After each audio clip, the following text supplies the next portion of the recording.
the main tent, the Tent of Many Voices here, we do have our exhibit tent, as well as a Plains teepee, and also our keelboat display out. Today we're going to have a special treat. We're going to have what we call a panel discussion, and it's titled Memories of the Old Ones. So without any further ado, we're going to go ahead and start our program. It's hooked up. No wire. Go ahead, talk. I used to be in communications. I was in the Rangers and 4th Battalion. But we had a lot of wire we had to pull it on. Oh. Yeah. We had a lot of wire we had to carry on back at I was going to hurt carrying a lot of wire along. My name is Hollis Gerber. I'm 87 years old. And I'm a full-blood Omaha. I have just a little French brother. I'm 116 French. Full-blood Omaha. Mother was Omaha. Dad, keep that thing up. My mother was Omaha, but she had a grandmother that was half French and half Omaha. And she was granddaughter of Pierre George, a Frenchman who lived in Sioux City and all around Sioux City. And he helped the two spies that came by through Lewis Clark.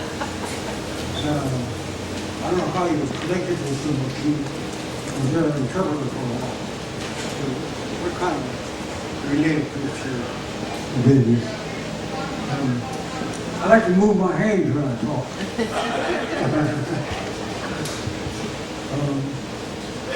My mother, and my mother and dad got married. They decided to leave the reservation, and we left. She took me, my brother, and my sister.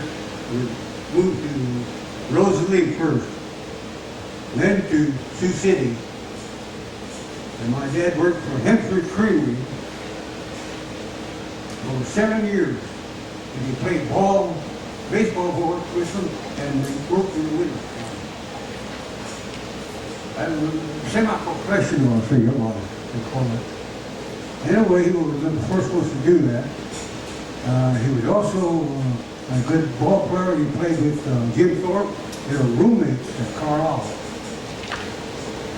Anyway, from Sioux City, we moved to Lawrence because they told my dad that if you stay here, you're going to get tuberculosis, working in a creamery. So they moved. Well, he got a job, applied for a job with a man named Green Construction. And he had a job of making a Kansas University Stadium. So we moved to Lawrence. And we were there quite a while. And finished with building stadium at KU. Then they started building one at Haskell. So we were there about 5 years, about 4 or 5 years. And we decided to go to Oklahoma, and we lived in Oklahoma. And I went to school at Plaska, up to junior high. And then they decided that I should go away to school and send me to Wichita to Roe Institute for the Presbyterians at Michigan. So that's how come to be a Presbyterian and a Republican.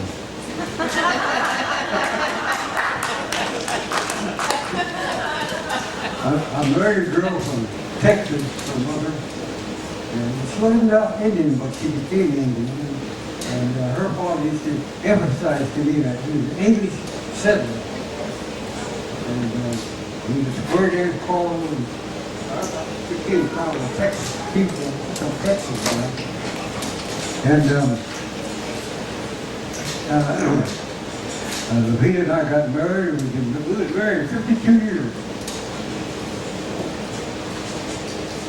I've been also in the service too. I've been in the Army in 1938. I went to the service in the National Guard. Then I got out of school. I graduated from Lawton High School. I decided I couldn't get a job anywhere. They don't hire Indians, They have a hard time. So I understand that black people have a hard time in there. So anyway, came up here to see my aunt, I get on the river up here.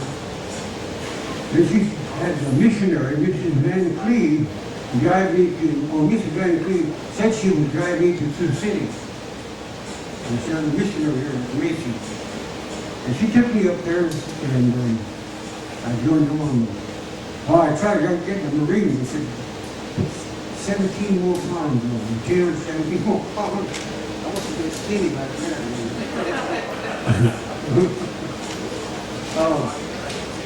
So I went to the Navy. He said, well, we take you, but our coldest force, everybody joined the Navy. And I went to the Army, and he said, look at me, and sign here. They wanted to send me to the Air Force because I was a high school graduate. I said, no, I don't like to get any further from the ground than on top of a horse. So, I said, I want to go to the cavalry. And I accidentally, they sent me to the 11th Cavalry, Monterey, California. And you don't know it, but Ronald Reagan was the second lieutenant. Nobody paid any attention to him, but his wife used to come and we really watched her. He's waving at her, nobody's waving at her, but waving at his wife. What's her name? No. Not before Nancy, that. but the other one. Jane Wyman. Yeah, who said that? Jane Wyman. And I remember one Sunday, the movie actress was here. She drove through a big white Cadillac, you know. She had those dresses that fur around a flower, big hat. Oh, everybody hollering on her. Reagan waving at us, we weren't paying attention. Anyway, I spent 2 years in that.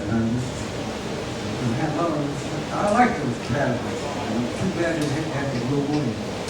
Well, I think they said he was the last horse mounted being.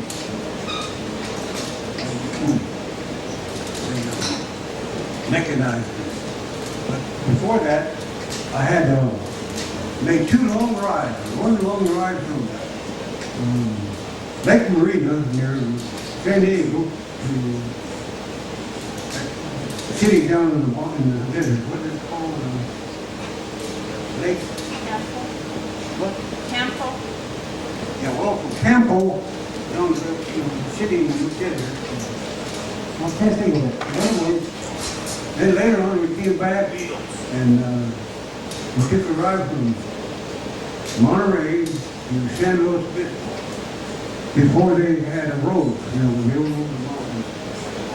And I was in the machine gun squad and we had pack horses. And the reason why I was always associated with radio or machine gun while I was in service. Anyway, then we went up to Seattle, Washington, and Eleanor was there. And we put on a mobile guard mount on it. That was nice. And I remember all the way when it was. But the only thing that happened was first you go around in a walk. Keep the formation.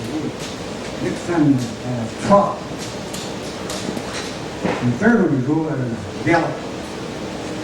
But the only thing is, we just got to fixing our rigging with saddle stools. It started raining. And we couldn't hold the horse in the back for nothing.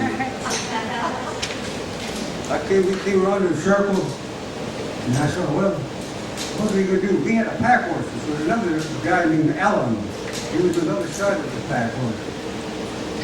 Well, how are we going to stop him? Well, anyway, we were right in front of the big park, and we went into that, and there's a big tree there, and falling down. We feel good. I thought they'd stop, but the horse was right on over. It's Alan's horse tripped. He went sliding on over there, and so did the horse, you know.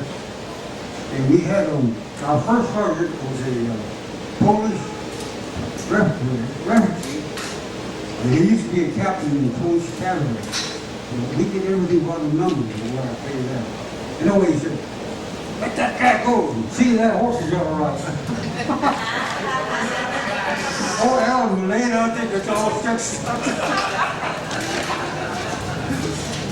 I like, oh, Ellen, one day he came up to me, he said, you want to go a double date with me? I'm the kind of guy ever wants to go double date with me. All right. Where should I go? He said, then I'll come after you. Ellen, blonde-headed, blue eyes, you know. Really tall, you know. I got to talk. Anyway, we went down and we're going to meet the girls down over here in Monterey. Everybody's been there. Everybody on the south side, there's a lot of little tracks used to be. And Japanese used to be. Japanese Christians. We had met two Japanese girls. Nolan said, we won the war sooner than you could fraternizing the enemy. But they were nice, and that's the girls. I often wonder what happened to them when they got all excited. Anything else? You could cut the...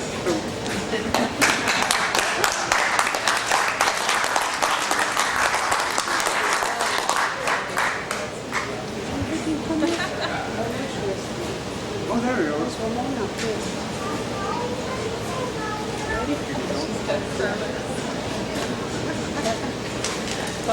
Good afternoon. My name's Maxine Parker from Mason, Nebraska.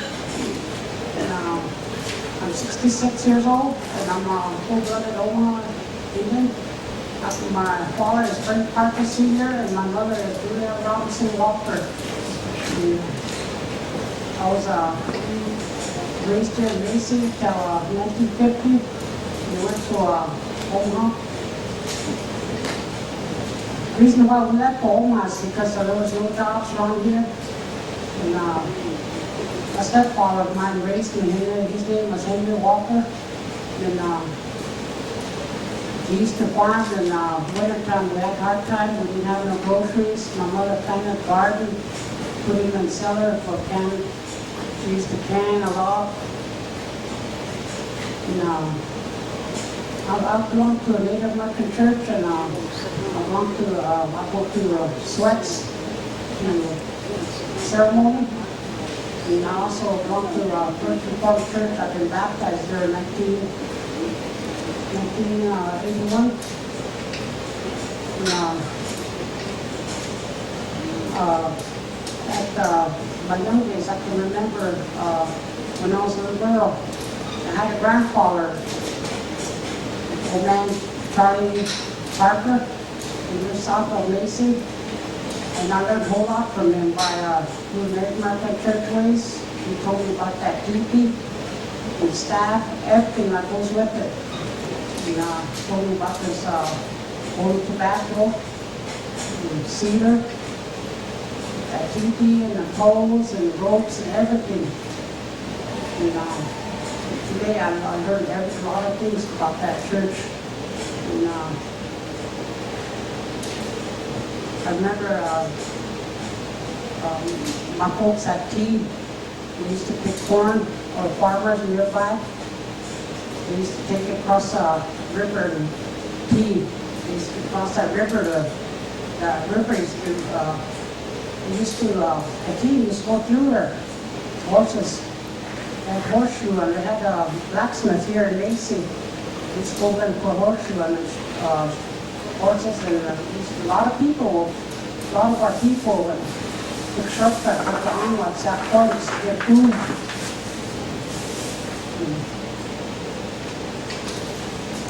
Anyway, we went to a lot of hand games. We call it hand games as Omaha activities. Social gather.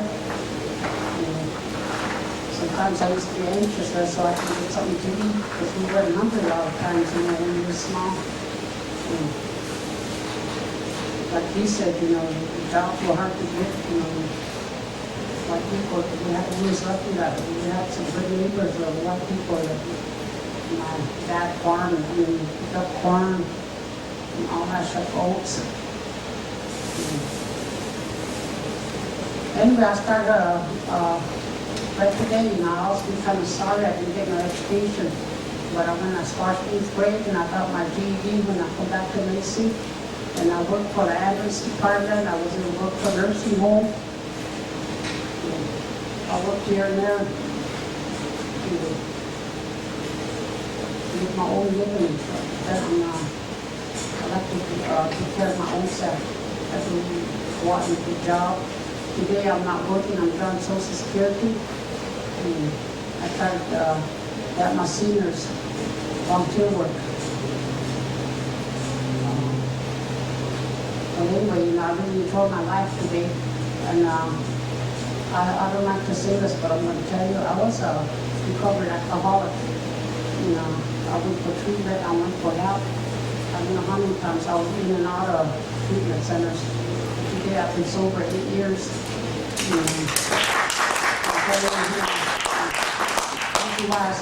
Really happening was in ceremonies. I go to sweat. We go in and sacrifice. We pray to God for happening. I go to the Native American church service, and I get, right now I have a problem, and I can sit, we sacrifice all night, and I can't sit up all night like I used to. But that's what kept me sober. Well, anyway, I'm really happy today. I know what I'm saying, I know what I'm doing, I got the money in my pocket. Myself kind of clean, Before, I used to go around kind of dirty, like everybody else, like that's all, Anyway, that's what it is. Just don't come and talk about myself, that's what I'm doing. Anyway, when I was in Omaha, I had that drinking problem real bad. Every morning I wake up, I look for the next drink. But today I don't have to do that. Today, I go to the right place or something, where people are, sober. As I come, I'm taking my sobriety today. I lost my mother. My dad died, he's young, very young. He didn't raise me, but he's still my father. And him and my brother both, my brother went in service when he was really young, because there was no jobs, he couldn't get no jobs, so he just went in service. And he came back. There's a lot of good things to say, but I really enjoyed being around here. I enjoy my people, my Omaha people. I like their ways, sometimes people ask me if I'll go back to Mesa or Omaha and work. I said, no, I belong here. This is where I was born and raised. I really enjoy it down here.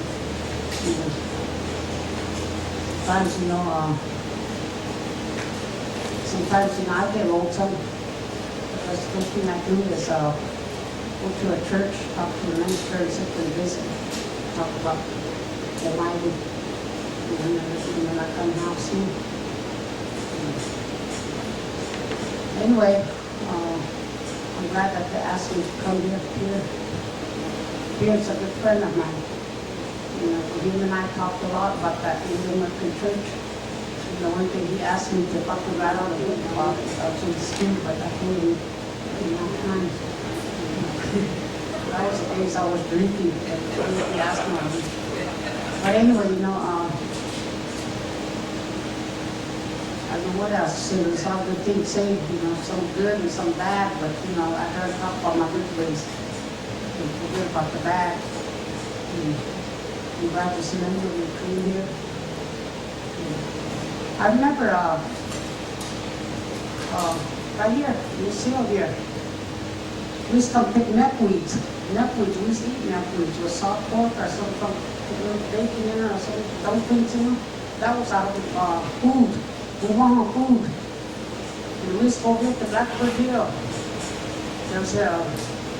We used to go get gooseberries and riceberries and everything when we were small. My mother used candles and we used to eat those during the wintertime with fry bread. That was all biscuits, gravy, Anyway, there's, now we can't even go and get any gooseberries. It's all fenced up. Just got to keep on there. But I went in there one day anyway.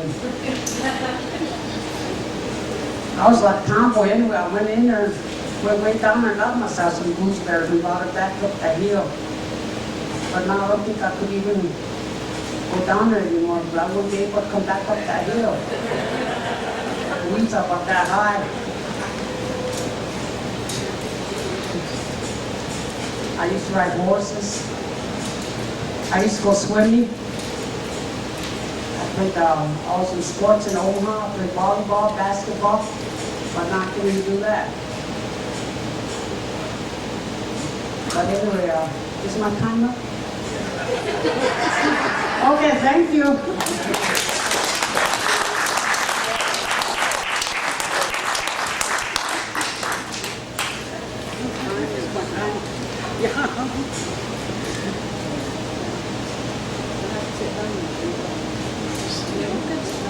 Sit down.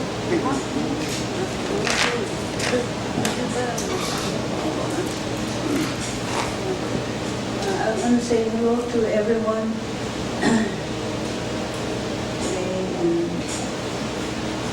Can you hear me? Okay. Well, my name is Genevieve N. Robinson. My married name is Robinson. I'm Omaha, almost full, and I got married at the age of 18. I had 6 children, 4 boys and 2 girls. And my clan is Buffalo clan.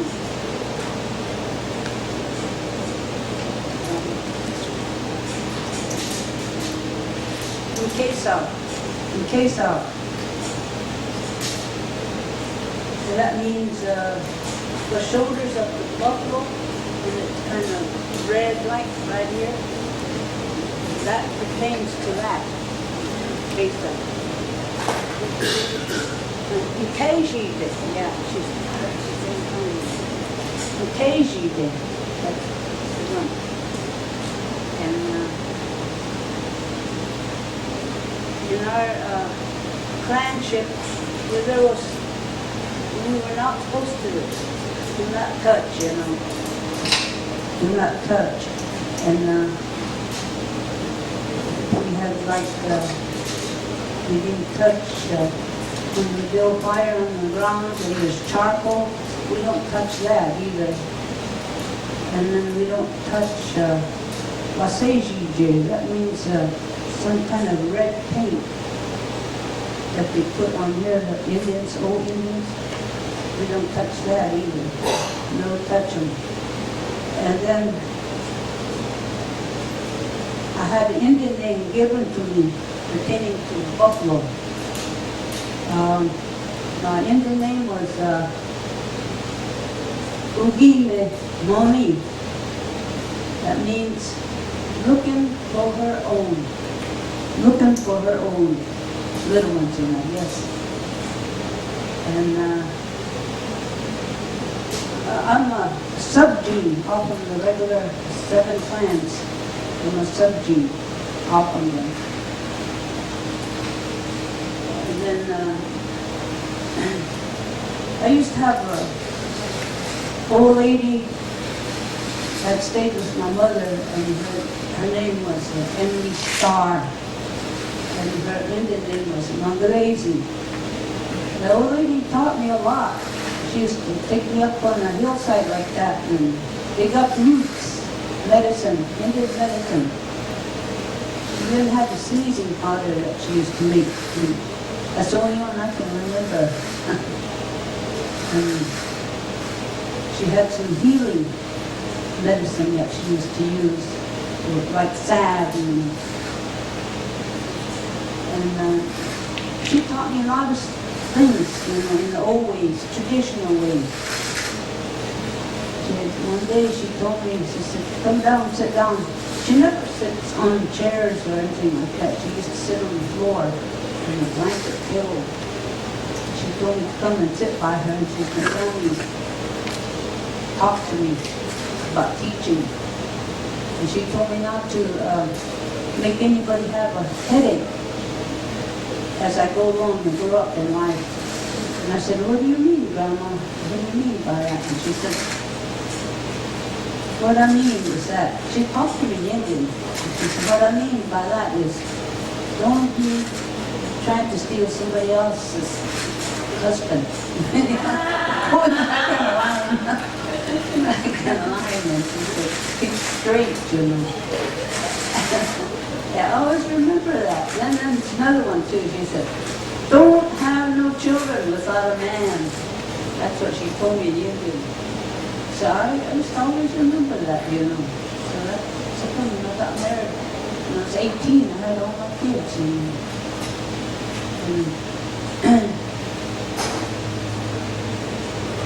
then, of course, I had a mother and a father. My dad's name was Joe Penn. My mother's name was Virginia Penn. And my father used to box in his young days, and he used to box around. He was a good boxer. They parted when I was about 1 and a half, so all I knew was I had a father, and that was it, you know. But I talked to him once in a while, and that's the way it was in my life. And in my time as I grew up, I had to raise my kids, and we didn't have no Pampers, or we had used to use diapers. As the time went along, and I just brought them up. Now they're way up to their age, you know, they're like 50-some, 57, 58. And I did some things that I thought I'm very proud of. I was EMT, CHR, in my working days. And then I had a part in a movie too, We Are One. My family did. And my daughter, my son, my granddaughter, my grandsons, we all had part in it. We Are One. I was kind of proud of that, that movie.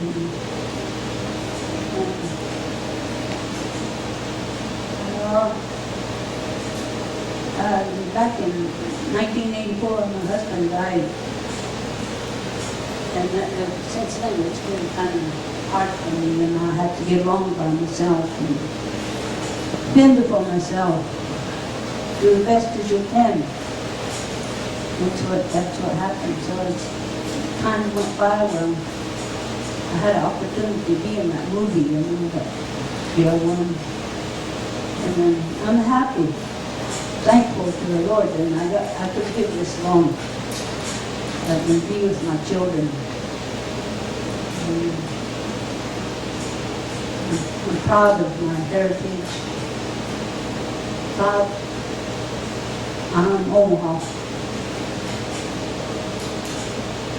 Maybe sometimes I'm not no angel, but you know, I try to live up, you know, to that. Like my traditional ways. I've got a lot of relatives here too, you know, all over.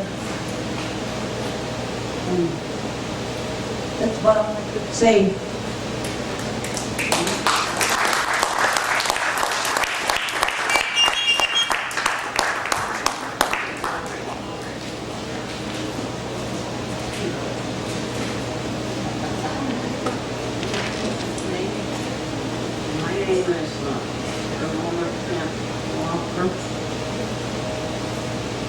Omaha Nation. I was born and raised on the reservation, but during my younger days, he was under my grandmother, my dad's mother. She sent us off to Catholic school, very young girls. I couldn't even tie my shoestrings, I couldn't even hold my hair. My sister was just like my mother. She sent us to Marty Mission School back in the 40s. And when we come back from school, I think we was there about 3 years, and she sent us to another boarding school in North Dakota. We were young at that. We could help ourselves. She sent us to all different kind of boarding schools. But my sister, she was older. She got married at 18, so she had somebody to provide for her. And I was alone, so my grandmother sent me here and there, but I didn't care. My family's name is, my dad's name is Edward Camp Jr. My mother's name was Virginia Wolf Camp. And on my father's side, my grandmother's name was Suzette Guitar Morris. And my dad's grandfather, his name was Stephanie Guitar. He come on this Lewis Clark expedition boat. He got off and came into the Omaha tribe and married my grandmother's mother. And my grandmother's mother didn't have no English name, just an Indian name. So that's my grandmother's half-breed. She's German, French. Every time when they have this Indian powwow going on, when they sing the half-breed song, my grandmother would get out there and dance. My grandmother was a nice little old lady. She was short. And on my mother's side, my grandparents there on my mother's side, they took me when I was very small baby coming back from the hospital. They took me and raised me till I was about 3 years old, and they turned me back to my parents. Their name was, my grandfather's name was James Wolf, and my grandmother's name was Dora Faye Webster Wolf. Out of my family, there was just 3 of us. My sister, Edna, and my brother's name was Phil. He was younger than I am. He died at 2 years old. He had double pneumonia.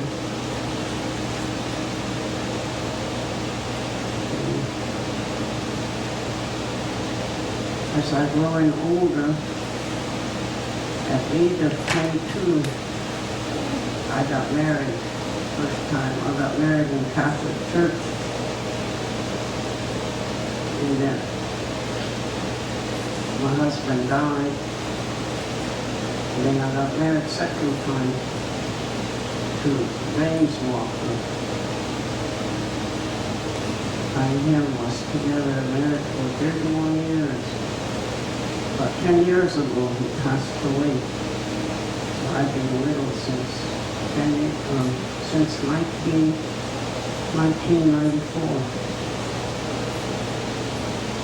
And then I was, after he died, I had to work for myself. I worked at Omaha Casino. Before that, I worked up to the health center. I was a housekeeper there. Then I was a house porter to the Omaha Casino. Now my husband passed away and I just resigned there. And after that, I was old enough to get my Social Security, so I'm getting my Social Security. I live on a safe income.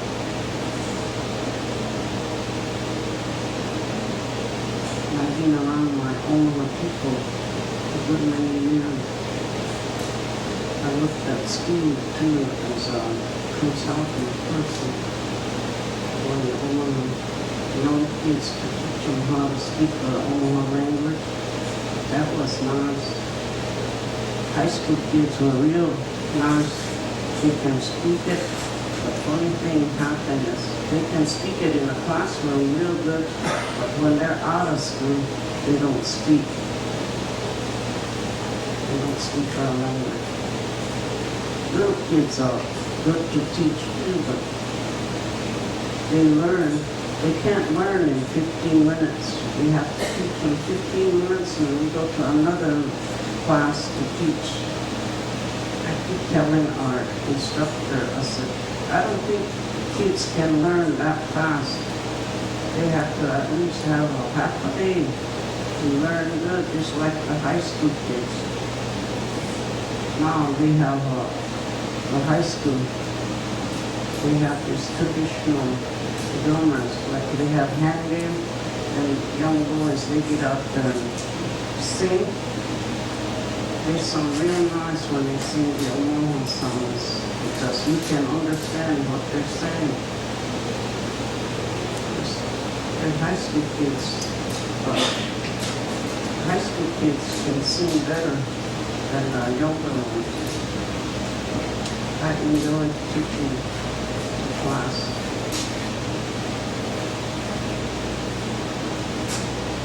The instructor we had there was Vida Stabler. He was a real nice person. He teaches us, Indian teachers, what to say, and we have to look up in a dictionary. If we don't know what we're saying, she teaches us how to look the Indian words up. Anytime we want to find out about Omaha language, some of our Indian words are pretty hard. You can't understand what you're saying, so we tell Vida about it, and Vida said, I'll look it up, and then she tell us how to say it, and she pronounces it and we follow, and then we turn around and teach the high school kids.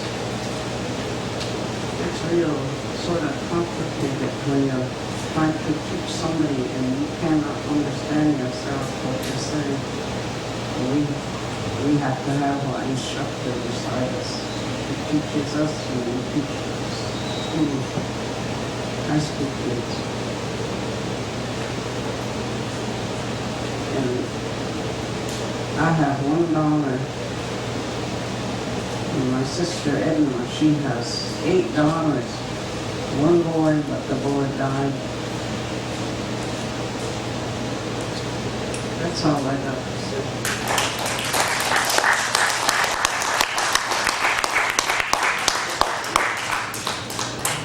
I want to say thank you to my elders here, my uncle, Aunt Max, Aunt Genevieve, and Virginia. This is our opportunity here, and I want to say a thank you to the National Park Service and Lieutenant Many Voices for giving us this, because this has given us an opportunity to preserve the images and voices of our old people, so that our children will be able to identify with them for many years to come. That's what every day we're bringing some of our elders forth like this, to talk about their identity, to talk about their youth, their good memories, and to talk about their relationships, especially their clanships and things like that, so that when our children can look at these things and they can look at their grandmothers here and their grandpa, they can identify, and they'll have something for many years to come. So this is our opportunity for the Omaha people to do these types of things and to preserve our culture a little further, and to preserve the people that live here here on the reservation, our grassroots people. So I really appreciate what the Park Service has done, and I know my relatives, they do too, and all the Omaha people, I know that they appreciate what's going on here. And this is, like I said, our opportunity to preserve these things that our children can use in school. We have a lot of, every day we're going to bring some more of our elders so that this can happen. And some of our drums are going to be here to sing, and they're going to explain the songs. Each song is not just a mixture of noises and whatever. there's actual meanings to these. There's prayers involved. There's stories in these songs. So that's part of what we're doing today, and I'm really grateful for that opportunity to be able to talk like this and to see our elders and to listen to them. It's because we need to preserve these things for our children. 100 years from now, they're going to be able to look at this, and their identity is going to be intact. So I'd like to say thank you like that to all of you.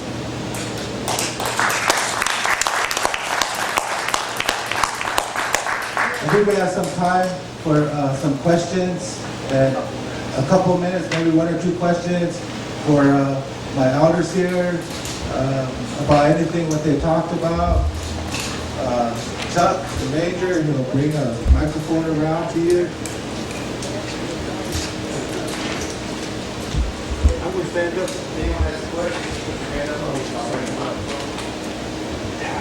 Well, if not, thank you. On behalf of the Omaha Nation, on behalf of my uncle Hollis Gerber, Maxine Parker, Genevieve Robinson, and Virginia Walker. Thank you.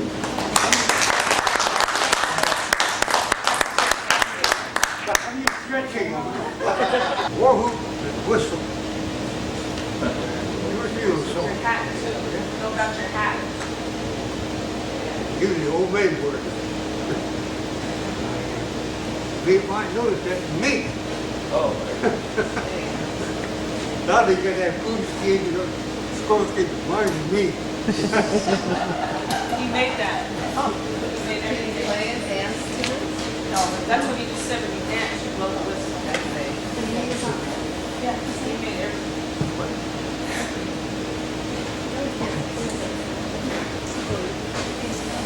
We'd like to thank